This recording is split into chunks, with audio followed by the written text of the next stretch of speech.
আসসালামু আলাইকুম ওয়া রাহমাতুল্লাহি ওয়া বারাকাতুহু। ইন্নাল হামদালিল্লাহ নাহমাদুহু ওয়া নাস্তাঈনুহু ওয়া নাস্তাগফিরুহু ওয়া নাউযু বিল্লাহি মিন শুরুরি আনফুসিনা ওয়া মিন সাইয়্যাতি আমালিনা। মান ইয়াহদিহিল্লাহু ফালা মুদিল্লা লাহু ওয়া মান ইউদ্লিল ফালা হাদিয়া লাহু। وأشهد أن لا إله إلا الله وحده لا شريك له وأشهد أن سيدنا ومولانا محمدا عبده ورسوله الذي أرسله بالحق بشيرا ونذيرا وداعيا إلى الله بإذنه وسراجا منيرا. يا أيها الذين آمنوا اتقوا الله حق تقاته ولا تموتن إلا وأنتم مسلمون. يا أيها الناس اتقوا ربكم الذي خلقكم من نفس واحدة وخلق منها زوجها بث منهما رجالا كثيرا ونساء واتقوا الله الذي تساءلون به والأرحام إن الله كان عليكم رقيبا. يا أيها الذين آمنوا اتقوا الله وقولوا قولا سديدا يصلح لكم أعمالكم ويغفر لكم ذنوبكم ومن يطع الله ورسوله فقد فاز فوزا عظيما. أما بعد فإن خير الحديث كتاب الله وخير الهدي هدي محمد صلى الله عليه وسلم وشر الأمور محدثتها وكل محدثة بدعة وكل بدعة ضلالة وكل ضلالة في النار. أما بعد فأعوذ بالله من الشيطان الرجيم.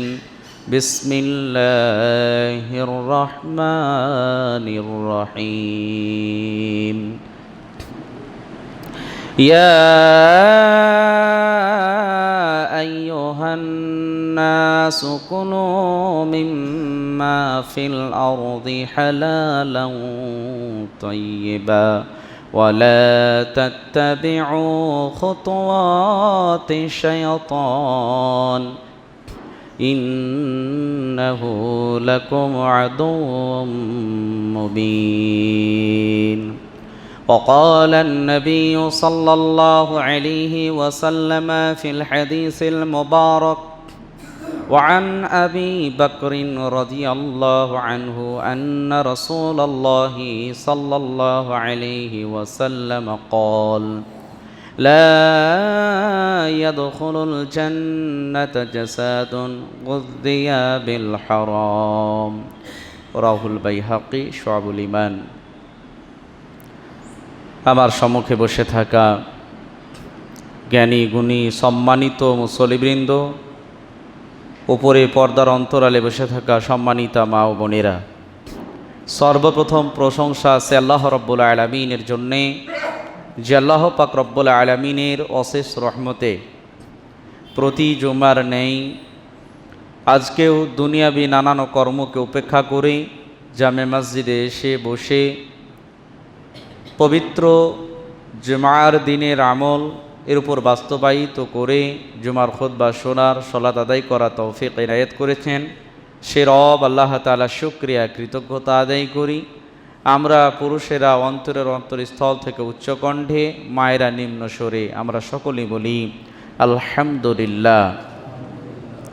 অতঃপর দরুদ ও সালাম বর্ষিত হোক প্রিয় নবী মুহাম্মদুর রাসূলুল্লাহ সাল্লাল্লাহু আলাইহি ওয়াসাল্লামের উপর। আল্লাহুম্মা সাল্লি আলাইহি আল্লাহুম্মা বারিক আলাইহি। আমি মহাগ্রন্থ আল কোরআনুল কারীম থেকে একটি আয়াত, তার সাথে সাথে রাসূল সাল্লাল্লাহু আলাইহি ওয়াসাল্লামের একখানা হাদিসও তেলাওয়াত করেছি।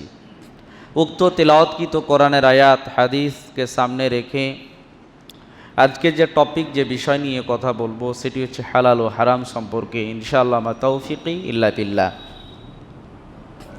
সম্মানিত উপস্থিতি, আল্লাহ রব্বুল আলামিন তিনি আমাদের প্রতি দয়া করে, মায়া করে নানান নিয়ামত তিনি আমাদেরকে দিয়েছেন। নিয়ামতের কয়েকটি কথা আপনাকে স্মরণ করাই। যে আল্লাহ রব্বুল আলামিন বলেছেন, আল্লাযী জাআলা লাকুমুল আরদা ফিরাশান ওয়াস সামাআ বিনাআ। আল্লাহ রব্বুল আলামিন বললেন, আমি তোমাদের জন্য জমিনকে বিছানা স্বরূপ করেছি, আসমানকে তোমাদের ছাদ স্বরূপ, এবং সেই আসমান থেকে, আকাশ থেকে আমি বৃষ্টি বর্ষণ করি, যে বৃষ্টির ফলে এই জমিনে তোমরা ফল ফলাদিকে তোমরা উৎপন্ন করে থাকো, যা আমি তোমাদেরকে রিজিক স্বরূপ দিয়েছি। অত্র আয়াতে আল্লাহ রব্বুল আলামিন তিনি আমাদেরকে জমিন দিয়েছেন বিছানা স্বরূপ, যে জমিনে কোনো ঢাল নেই, বক্রতা নেই, মানুষ যেন খুব সহজভাবে চলাফেরা করতে পারে, দয়া করে, মায়া করে আল্লাহ রব্বুল আলামিন দিয়েছেন। এবং আমাদের জন্য আসমানকে দিয়েছেন ছাদ স্বরূপ, এবং সেই আসমান থেকে রহমতের বৃষ্টি বর্ষণ করিয়ে আমরা এই জমিনে আমরা চাষাবাদের কাজ করে থাকি, আমরা ফল ফলাদি আমরা সেখান থেকে উৎপন্ন করে থাকি, এবং আল্লাহ তাআলা বললেন সেটাই তোমাদেরকে আমি রিজিক স্বরূপ দিয়েছি। আবার আল্লাহ রব্বুল আলামিন তিনি স্পষ্টভাবে জানিয়েছেন সূরা ৩-এর মধ্যে ৯৫ নম্বর সূরার ৪ নম্বর আয়াতে, যে লাকাদ খালাকনাল ইনসানা ফি আহসানি তাকওয়িম। অবশ্যই আমি মানুষদেরকে উত্তম অবয়ব দিয়ে, উত্তম আকার আকৃতি দিয়ে, সুন্দর বডি স্ট্রাকচার দিয়ে আমি তাদেরকে সৃষ্টি করেছি। মানুষের অঙ্গ যেখানে যেটা দরকার আল্লাহ রব্বুল আলামিন সেখানে সেটা দিয়েছেন। একইভাবে আল্লাহ রব্বুল আলামিন সূরাতুর রহমানের মধ্যে বললেন, আর রহমান আল্লামাল কোরআন খালাকাল ইনসান আল্লামাহুল বায়ান। আল্লাহ তাআলা বললেন আর রহমান, দয়াময় সে রব আল্লাহ তাআলা। আর রহমান আল্লামাল কোরআন, যিনি মানুষদেরকে শিক্ষা দিয়েছেন কোরআন। খালাকাল ইনসান, এবং মানুষকে সৃষ্টি করেছেন। আল্লামাহুল বায়ান, মানুষকে বায়ান করা, কথা বলা তিনি শিক্ষা দিয়েছেন। আল্লাহ রব্বুল আলামিন হাজারো নেয়ামত দিয়েছেন, যে নেয়ামত গুণে আমরা শেষ করতে পারবো না। কয়েকটি নেয়ামতের কথা আপনাকে স্মরণ করলাম। আল্লাহ রাব্বুল আলামিন এত কিছু আমাদেরকে দিলেন কেন? বিকজ কারণটা কি? আল্লাহ রাব্বুল আলামিন সূরা যারিয়াত ৫১ নম্বর সূরার ৫৬ নম্বর আয়াতে তিনি ব্যক্ত করেছেন, ওয়ামা খালাকতুল জিন্না ওয়াল ইনসা ইল্লা লিয়াবুদুন।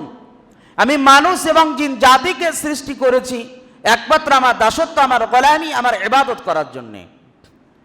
অত্র আয়াত দ্বারা সুস্পষ্টভাবে প্রমাণিত হয় যে আল্লাহ রাব্বুল আলামিন তিনি আমাদেরকে সৃষ্টি করেছেন একমাত্র, কেবলমাত্র, শুধুমাত্র তার দাসত্ব, তার গোলামি, তার ইবাদত করার জন্যে। মনে রাখা দরকার, আমরা আমাদের রবের যে ইবাদত করব, সেই ইবাদতটা আমাদেরকে স্মরণ রাখতে হবে যে আল্লাহ রাব্বুল আলামিন আমাদের ইবাদতগুলোকে কবুল করছে কিনা। ইবাদতের কবুলের ক্ষেত্রে আমাদেরকে খুব গুরুত্ব দিতে হবে, যথারীতিভাবে মূল্যায়ন করতে হবে বিষয়গুলিকে।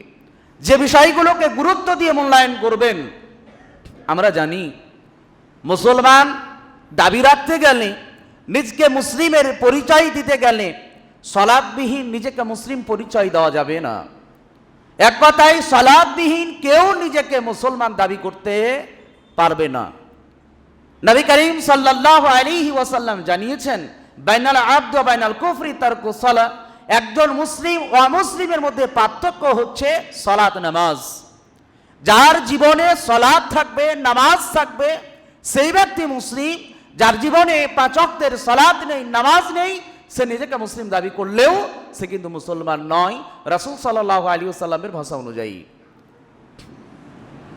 এবং নবী করিম সাল্লাল্লাহু আলাইহি ওয়াসাল্লাম তিনি আরো জানিয়েছেন, হাসরের ময়দানে ইবাদতের দিক দিয়ে সর্বপ্রথম যে সওয়াল, যে প্রশ্ন করবেন সেটি হচ্ছে সালাতের ব্যাপারে। যা নবী করিম সাল্লাল্লাহু আলাইহি ওয়াসাল্লাম জানিয়েছেন, ইন্না আউয়ালা বিল আবদি ইয়াউমাল কিয়ামাতি সালাহ, নিশ্চয় আল্লাহ রাব্বুল আলামিন বনি আদমকে অর্থাৎ আমাদেরকে কিয়ামতের দিন সর্বপ্রথম সালাত প্রসঙ্গে প্রশ্ন করবেন। নবী করিম সাল্লাল্লাহু আলাইহি ওয়াসাল্লাম বলছেন, ওয়া ইন সাল্লাত সাল্লু আল্লাহু সাইরু আমালিহি, যে ব্যক্তির সালাত কবুল গ্রহণযোগ্য হবে তার সমস্ত ইবাদত গ্রহণযোগ্য হবে।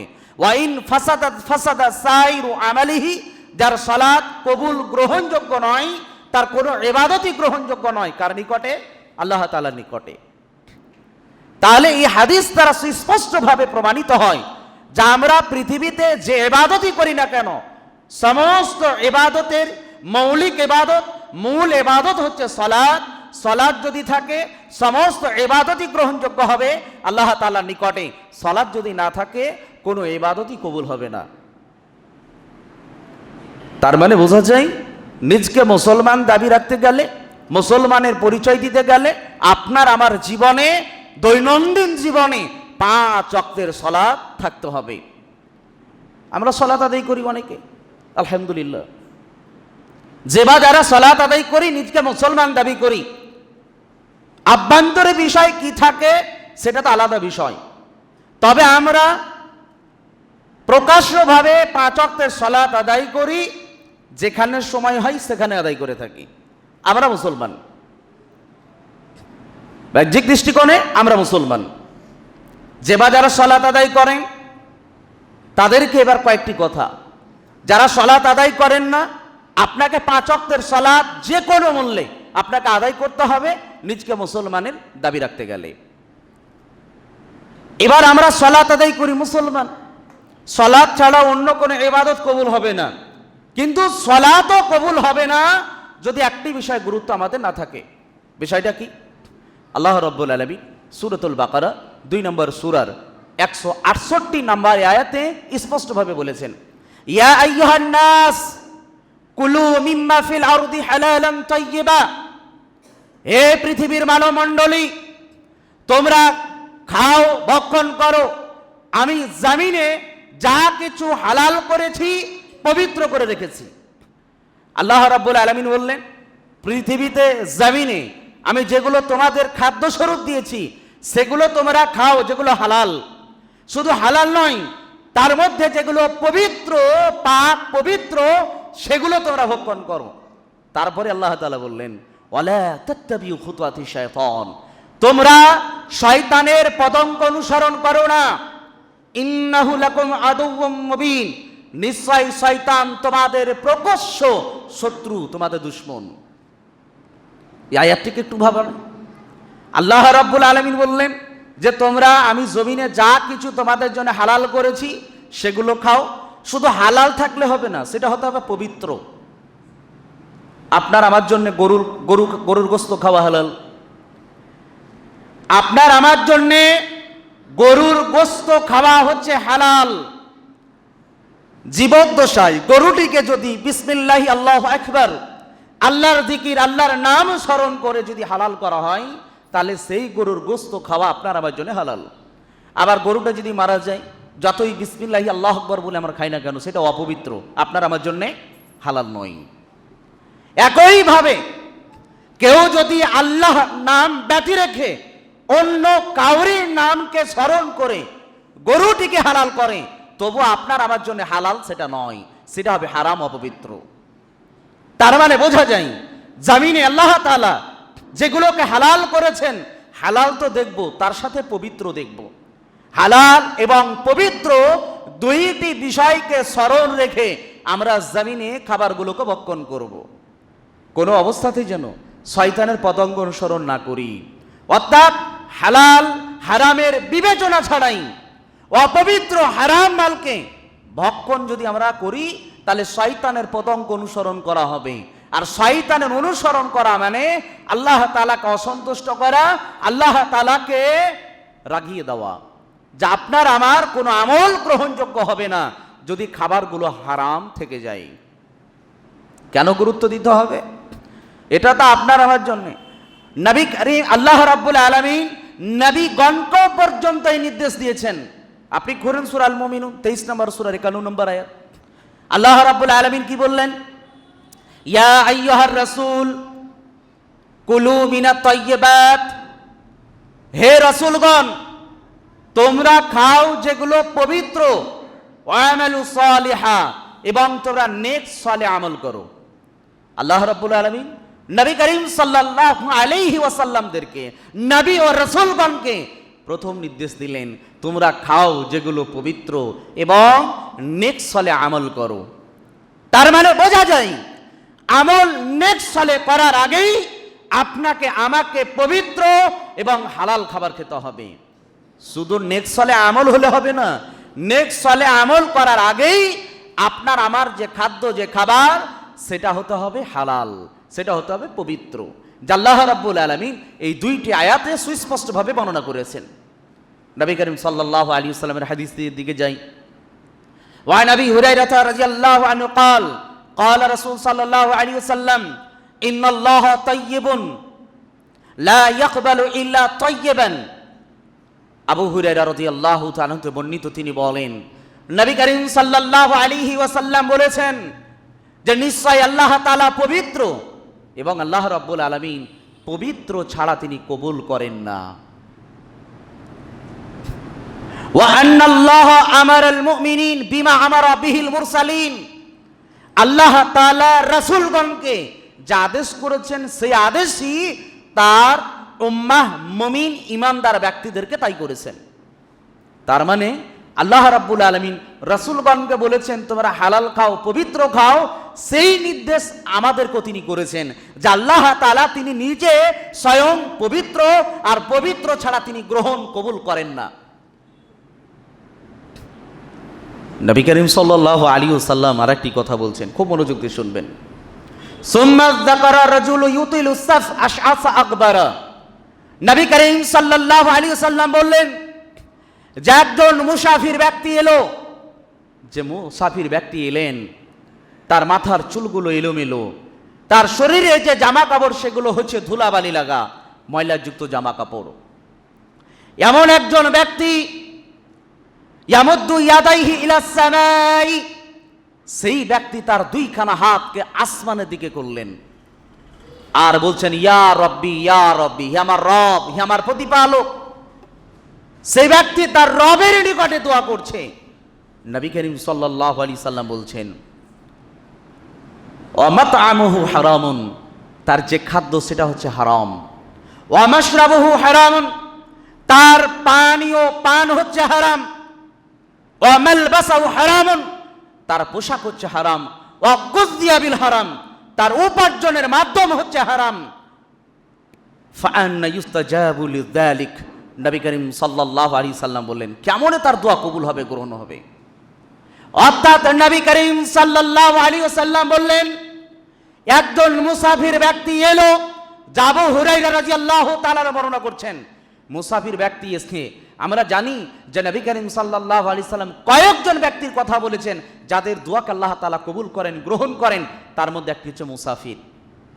নবী সাল্লাল্লাহু আলাইহি সাল্লাম এই হাদিসের মধ্যে বললেন যে একজন মুসাফির ব্যক্তি এলো, এমন একজন মুসাফির ব্যক্তি এলেন যার মাথার চুলগুলো এলোমেলো, তার গায়ে যে কাপড় জামা সেটা হচ্ছে ধুলোবালি লাগা। এমন একজন ব্যক্তি আসমানের দিকে দুই হাতকে তুললেন আর রবের নিকট ফরিয়াদ করছেন ইয়া রব্বি ইয়া রব্বি, হে আমার রব, হে আমার প্রতিপালক। রবের নিকটে দোয়া করতে লাগলেন।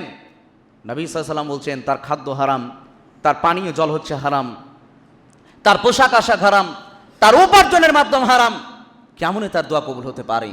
সুতরাং যদি আপনার আমার জীবনের খাদ্য যদি হারাম হয়ে থাকে, যেটা পান করি সেটা যদি হারাম হয়, পোশাক আশাক যদি হারাম হয়, উপার্জনের মাধ্যম যদি হারাম হয়, আল্লাহ তাআলা সেই দোয়া সেই ইবাদতকে তিনি কবুল করবেন না, যা সতর্ক বার্তা নবী করিম সাল্লাল্লাহু আলাইহি ওয়াসাল্লাম দিলেন। বলেন আমরা সতর্ক? নবী করিম সাল্লাল্লাহু আলাইহি ওয়াসাল্লাম আরো সতর্ক বার্তা দিয়েছেন। তিনি আরো সতর্ক বার্তা দিয়েছেন। বড় আশ্চর্যের বিষয়, আমরা হালাল হারামের বিবেচনা ছাড়াই আমরা পৃথিবীতে জীবনযাপন করি।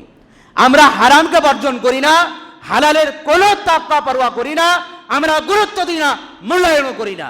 নবী করিম সাল্লাল্লাহু আলাইহি ওয়াসাল্লাম কি বলেছেন? ওয়া নবী হুরায়রা রাদিয়াল্লাহু আনহু قال রাসূল সাল্লাল্লাহু আলাইহি ওয়াসাল্লাম ইয়াতি আলান নাসি জামানুন। আবু হুরায়রা রাদিয়াল্লাহু তাআলা বর্ণিত, তিনি বলেন নবী করিম সাল্লাল্লাহু আলাইহি ওয়াসাল্লাম বলেছেন, এমন একটি জামানা, এমন একটা যুগ, এমন একটি কাল আসবে যে যুগে মানুষ তাওয়াক্কা করবে না, পরোয়া করবে না। কিসের করবে না? যা আমিনাল হারাম আমিনাল হারাম, হালাল হারামের কোনো তাওয়াক্কা, কোনো পরোয়া করবে না। তাদের খাবার খাওয়া হলেই হলো, পান করা হলেই হলো, পোশাক আশাক হলেই হলো, বাড়ি হলেই হলো, গাড়ি হলেই হলো, কোনো তাওয়াক্কা কোনো পরোয়া করবে না। এমন একটা যুগ, এমন একটা কাল আসবে যা নবী করিম সাল্লাল্লাহু আলাইহি ওয়াসাল্লাম বললেন। বলেন আমরা কোনো গুরুত্ব দিই? আমাদের কোনো পরোয়া আছে? আমাদের কোনো বিবেচনা আছে? আমরা মানুষেরা হালাল হারামের বিবেচনায় ছাড়াই আমরা পৃথিবীতে জীবনযাপন করি। তাই তো আপনাকে আমি বলি যে আপনার পোশাক যতই চাকচিক্য হোক না কেন, যতই নামি দামি ব্র্যান্ডের কাপড় হোক না কেন, যতই আপনার ভিআইপি খাবার হোক না কেন, যতই টিপটপ ভিআইপি বাড়ি হোক না কেন, যতই আপনার আয়াসি করার গাড়ি হোক না কেন, যদি সেটা হারাম হয়, যদিও 5 ওয়াক্তের সালাত আদায়কারী হন, যদিও তাহাজ্জুদ গুজারি হন, আল্লাহ টাকা দিয়েছে বলে আপনি বছরে কয়েক দফা আপনি উমরা করেন, আপনি হজ পালন করেন, যতই দান খয়রাত করেন, যতই আপনি যাকাত দেন না কেন, আল্লাহ তাআলা কোনো কিছুইকে গ্রহণ করবেন না। আপনার সবই মূল্যহীন হয়ে যাবে হাসরের ময়দানে, কোনো গুরুত্ব নেই। আপনি কি মনে করেন বিড়ির ব্যবসা করে আয়াসি করবেন আর রবের নিকটে 5 ওয়াক্তের সালাত দেখাবেন, বিড়ির মুন্সিগিরিও করবেন, 5 ওয়াক্তের নামাজও পড়বেন, হজও পালন করবেন, উমরাও পালন করবেন, নিজেকে আপনি যতই আল্লাহওয়ালা পরেশগার আপনি নিজেকে প্রমাণ করার চেষ্টা করেন না কেন, আপনার কোনো ইবাদতই গ্রহণযোগ্য হবে না, যদিও সেটা আপনার উপার্জিত মাধ্যম হচ্ছে হারাম। ভাবতে পারা যায়? আমরা মানুষেরা বেশি ইন্টারেস্টিং হারাম খাওয়াতে। দেখবেন, উদাহরণ দিব আপনাকে। সপ্তাহ খানিক তো হলো আমাদের মাঝ থেকে সিয়াম রোজা বিদায় নিল। এই রমাদান মাসে আশ্চর্য লাগে, আরে ভোর রাত্রে কষ্ট করে উঠে সাহারি খেলাম আমরা, এবং মিডিলে কোনো কিছু খাওয়া পান করা থেকে নিজেকে বিরত রাখলাম, ইফতারি করব মাগরিবের আজানে। আর একজন আমাদেরকে ইফতারির দাওয়াত দিল, তার ইফতারির দাওয়াতে সাড়া আমরা দিলাম। আমরা একটি বারের জন্য চিন্তা করলাম না যে ইফতারি দিচ্ছে সে নামাজ পড়ে কিনা, একটি বারের জন্য চিন্তা ভাবনা করলাম না যে নেতা খেতা আমাকে দাওয়াত দিল, তার ইফতারির পার্টিতে অংশগ্রহণ করলাম, একটি বারের জন্য চিন্তা করলাম না সে নামাজ পড়ে কিনা, রোজা পালন করে কিনা, হালাল উপার্জন সম্পদ কিনা। বিবেচনা ছাড়াই 5 ওয়াক্তের নামাজ পড়ি, রোজা রাখলাম, আমি রোজাকে ব্যর্থ করলাম, বিফলে দিলাম তার ইফতারিতে অংশগ্রহণ করে। লজ্জা লাগে না আপনাকে? কিসের নেতা খেতা? যে নেতা দিন রাত জনসাধারণের মালকে ভক্ষণ করে থাকে, লুটে থাকে, 5 পয়সা আপনার আমার জীবনে কোনো দাম মূল্যায়ন করে না, সে 5 ওয়াক্তের নামাজ পড়ে না, ইফতারির খাবার এ মাথা থেকে ও মাথা সাজিয়ে, রোজা তো পালন করেনি, পায়জামা পাঞ্জাবি কিনতে তো টাকা অঢাল আল্লাহ দিয়েছে, শয়তানের মাধ্যমে উপার্জন করেছে, সেই সাদা পায়জামা পাঞ্জাবি মাথায় টুপি, উজু করেছে কিনা সন্দেহ, এমন একজন ব্যক্তি ইফতারির লাইনে ই মাথা থেকে ও মাথা চলাচল করছে, আর বলছে ঠিক আছে তো, ঠিক আছে তো। কি ঠিক আছে? কিছুই তো ঠিক নাই, তোমার উপার্জনই তো হারাম। আর সেই ইফতারি পার্টিতে আমরা অংশগ্রহণ করি আর সেলফি তুলে স্ট্যাটাস লাগাই, অমুক অমুক বিধায়ক অমুক নেতার ইফতারি পার্টিতে অংশগ্রহণ করেছি। লজ্জা লাগে না? আল্লাহ তো বলেই দিলেন হালাল না খেলে ইবাদত কবুল হবে না। ও হারাম ইফতারি পার্টিতে অংশগ্রহণ করা, ও হারাম ঘরের বেনামাজি ইফতারিতে অংশগ্রহণ করা, সবই তো বিফলে গেল আপনার আমার। আল্লাহ এবং রাসূলের ভাষা অনুযায়ী। এই তো আমরা মানুষেরা খুব জাঁক জমকভাবে আনন্দ সহকারে আমরা হারাম ভক্ষণ করি। দেখেন, আপনাকে এক খেয়ালে চেয়ে রাখবেন, আপনাকে আবু বকর সিদ্দিক রাদিয়াল্লাহু তাআলা আনহুর জীবন আদর্শের মধ্যে একটি আদর্শ আপনার কাছে তুলে ধরি। মা আয়েশা রাদিয়াল্লাহু তাআলা আনহা তিনি বলেন যে আমার পিতা আবু বকর সিদ্দিক রাদিয়াল্লাহু তাআলা আনহুর একটি গোলাম ছিল, যে গোলাম উপার্জন করত, তার উপার্জিত সম্পদ থেকে আমার পিতা সেগুলো ভক্ষণ করতেন। এমন একদিন আমার পিতার কাছে খাবার পেশ করলো, আমার পিতা তিনি খাবার খেলেন। এমন এক সময় আমার পিতার গোলাম, আমার পিতার সেই খাদিম আমার পিতাকে জিজ্ঞেস করলেন যে আপনি কি জানেন যে খাবারটা আপনি খাচ্ছেন এটা কোন খাবার? আবু বকর সিদ্দিক রাদিয়াল্লাহু তাআলা জিজ্ঞেস করলেন, তুমি বলো এটা কোথাকার খাবার, আমি তো জানি না। তখন সেই গোলাম বললেন যে জাহেলি যুগে আমি গণকের কাজ করতাম, যে গণকের ইলম বিদ্যা আমার খুব একটা ভালো জানা ছিল না, আমি মানুষকে ধোঁকা দিতাম, প্রতারণা করে আমি সেই গণকের কাজ করতাম। সেই যুগে, সেই জামানায় জাহেলিয়াতের যুগে আমি গণকের কাজ করেছিলাম, যে এক সময় একজন ব্যক্তি আমার সঙ্গে পথে দেখা, তার কাছে আমি কিছু পেতাম, তারই উপঢৌকন আমাকে দিল, আর সেই উপঢৌকনের খাদ্য আপনার কাছে পেশ করেছি যেটা আপনি খেয়েছেন। আবু বকর সিদ্দিক রাদিয়াল্লাহু তাআলা আনহু তিনি সঙ্গে সঙ্গে নিজের হাতকে গলার মধ্যে ঢুকালেন, মুখের মধ্যে, আর সব কিছুকে বমি করে ফেলে দিলেন। কেন জানেন? তারা হারাম খাদ্য অজান্তে খেলে মুখে হাত ভরে বের করেছেন, আর আপনি আমি জেনে শুনে আনন্দ সহকারে বিসমিল্লাহ বাক্য ব্যবহার করে খাবারকে ঠুসে ঠুসে ভরি, আর শেষে বলি আলহামদুলিল্লাহ। বুঝতে পারলেন না আমার ভাষা? এবং নবী করিম সাল্লাল্লাহু আলাইহি ওয়াসাল্লাম বলেছেন, আবু বকর সিদ্দিক রাদিয়াল্লাহু তাআলা থেকে বর্ণিত, তিনি বলেন, নবী করিম সাল্লাল্লাহু আলাইহি ওয়াসাল্লাম বলেছেন, কি বলেছেন? লা ইয়াদখুলুল জান্নাতা জাসাদুন, সেই বডি জান্নাতে প্রবেশ করবে না, সেই বডি, সেই গোস্ত জান্নাতে প্রবেশ করবে না। গুযিয়া বিল হারাম, যেগুলো হারাম উপার্জন করে, হারাম খাদ্য খেয়ে পান করে যে বডি, যে দেহ গঠিত হয়, সেই বডি, সেই দেহ জান্নাতে প্রবেশ করবে না। এটা নবী করিম সাল্লাল্লাহু আলাইহি ওয়াসাল্লাম বললেন। কি করবেন হাট্টা কাটা শরীর নিয়ে হারাম ভক্ষণ করে, যদি জান্নাতেই না যাই? জান্নাতে যদি বডি, এই দেহ যদি না যায়, তাহলে হারাম উপার্জিত সম্পদ নিয়ে আপনি যতই ভিআইপি খাবার খান না কেন, শরীরকে যতই সুস্থ রাখেন না কেন, যতই জিভে কি হাট্টা কাট্টা বডি করেন না কেন, এ বডি জান্নাতে যাবে না, রাসূল বললেন।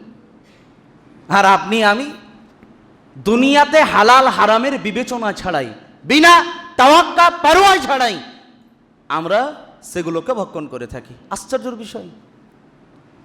নবী সাল্লাল্লাহু আলাইহি ওয়াসাল্লাম এবং সাহাবে কেরামরা এই বিষয়ে খুবই খেয়াল রাখতেন, কিন্তু আমরা রাখি না। এরই জন্যে তো মুসলমান জাতির ব্যবসা কিছু হোক না হোক, বিড়ির ব্যবসা আগে আছে। আপনাকে কে বলেছিল বিড়ির কার্যকলাপ আপনার জন্য হালাল? আপনাকে আজকে আমি পরিষ্কার বলি, যারা বিড়ির কারবার এখনো পর্যন্ত করছেন, আপনার, আমি মনে করি ইমানের দুর্বলতা আছে। আমি মনে করি আল্লাহর রিজিকের প্রতি তাওয়াক্কা, ভরসা আপনার কম আছে, যার জন্য এই কারবারের সঙ্গে এখন আপনি যুক্ত আছেন। কি দেখাতে চান আপনি বিড়ির মুন্সিগিরি করে? কি দেখাতে চান? কাকে কি দেখাবেন? কবরে গিয়ে কিছু দেখাতে পারবেন? আপনি হাসরের ময়দানে কিছু দেখাতে পারবেন? যদি সব ভ্যানিস জিরো হয়ে যায়, কি করবেন হাসরের ময়দানে? এবং মুসলমান জাতি মদের কারবার ভালো করতে পারি, মদের কাউন্টার খুলতে পারি, মদের সেলার হতে পারি, মদ এনে পাড়া মহল্লায়, জায়গায় জায়গায়, বাগানে বাগানে মদ আমরা বিক্রি করতে পারি, আর সেই মদ মুসলমান জাতি পান করতে পারি। দেখেন না, যাদের টাকা পয়সা কিছু হয়ে গেছে, ও কোন জায়গায় খরচ করবে জায়গা খুঁজে পায় না। এরই জন্যে ও টাকা পয়সাকে খরচ করে আইয়াসি করে। আইয়াসি কি করে?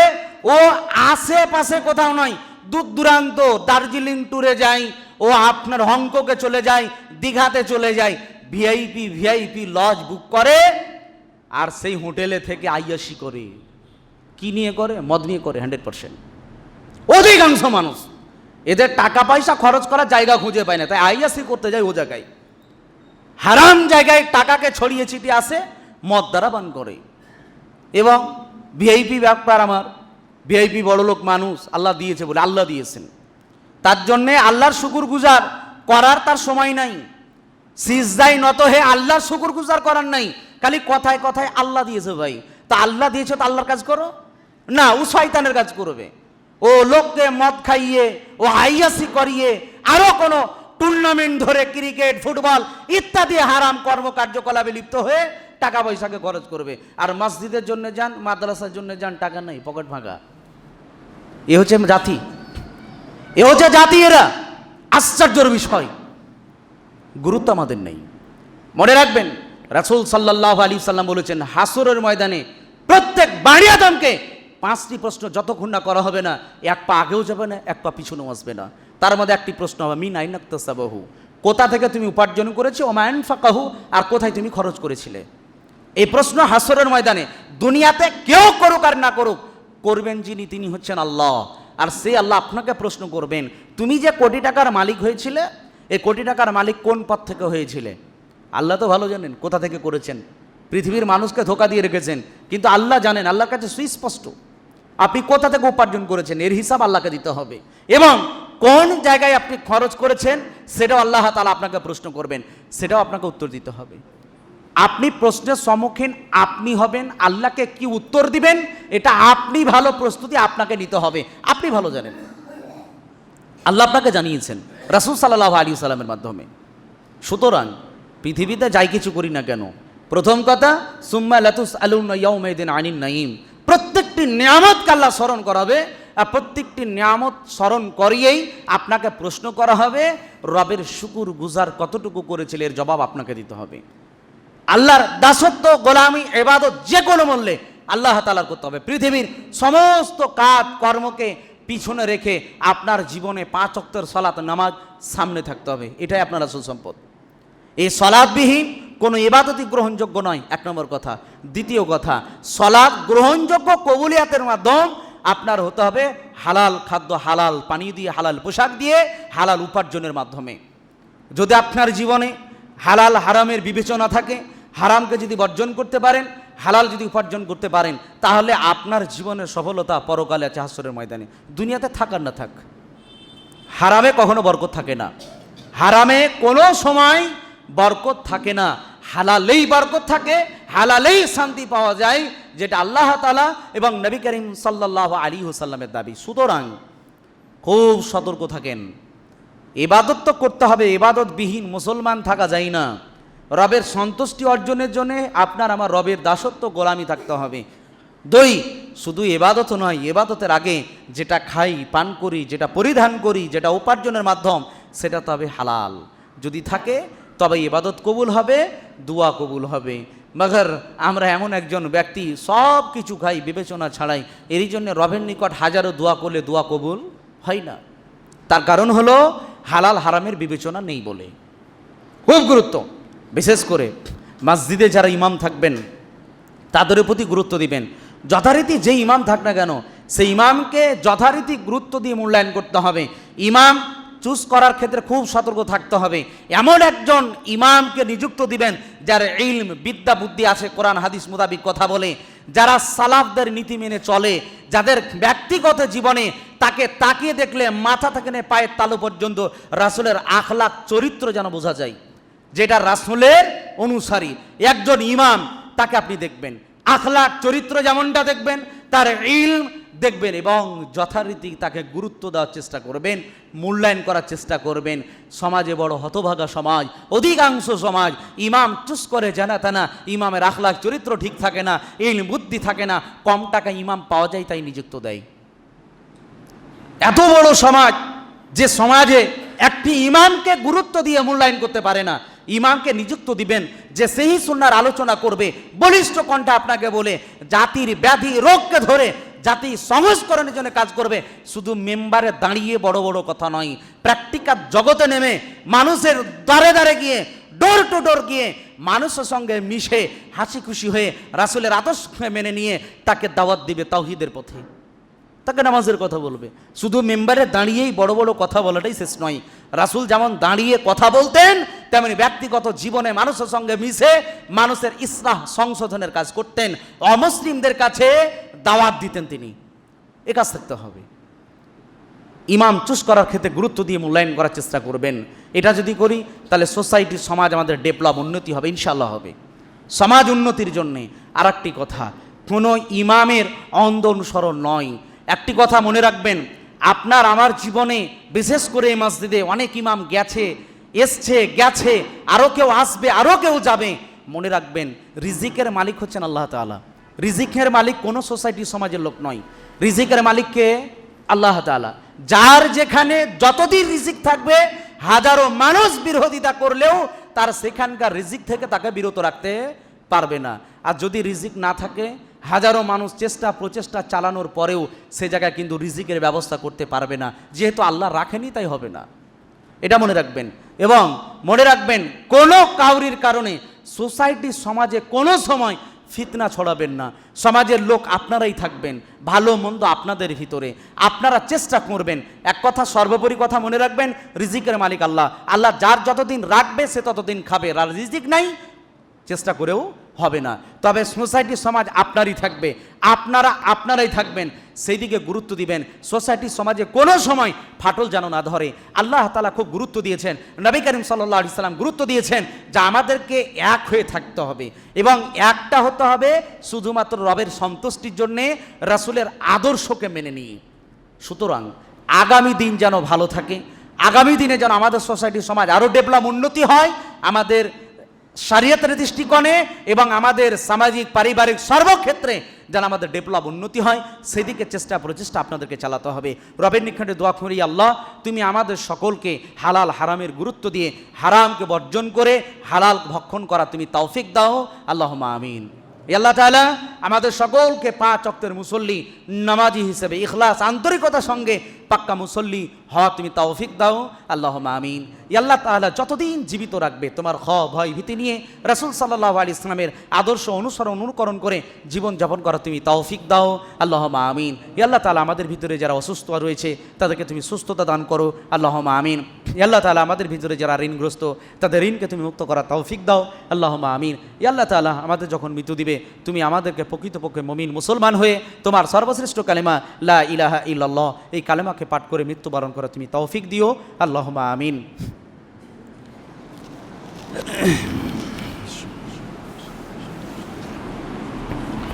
আলহামদুলিল্লাহি রাব্বিল আলামিন ওয়াসসালাতু ওয়াসসালামু আলা রাসূলিহিল কারীম, আম্মা বা'দ, ফাউযু বিল্লাহি মিনাশ শাইতানির রাজীম, বিসমিল্লাহির রহমানির রহিম। ইন্নাল্লাহা ওয়া মালাইকাতাহু ইউসাল্লুনা আলান নবী ইয়া আইয়ুহাল্লাযীনা আমানু সাল্লু আলাইহি ওয়া সাল্লিমু তাসলিমা।